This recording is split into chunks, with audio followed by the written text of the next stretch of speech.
Hey guys, this is Julie from Crafty Beach on YouTube, and I have a fun summer solar light DIY for you. We're going to take one of these water bottles from the summer section. This one has sea turtles on it, so I thought it'd be perfect for coastal.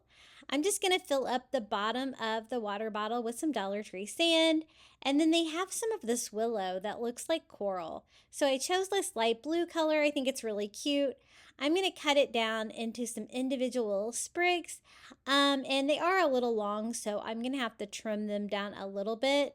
But what I want to do is make it look like kind of an underwater beach scene with shells, sand, and coral.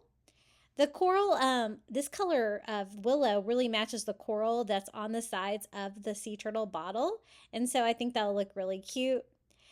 Since I really couldn't get my hands down in there, I'm just using a skewer to kind of bury those down in there and then sprinkling some little tiny seashells in it to give it that beach feel.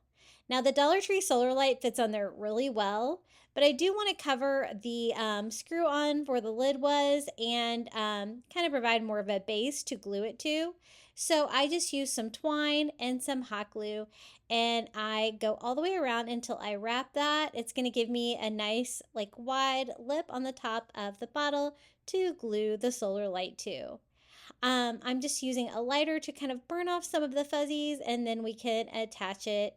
I'm going to use hot glue. You could always use a stronger glue if you wanted to, and just sit the solar light right on top.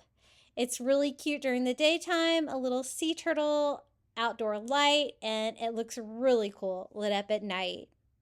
If you'd like more Dollar Tree DIYs, be sure to visit my YouTube channel at Crafty Beach, and my website is craftybeach.net. Until next time, happy crafting!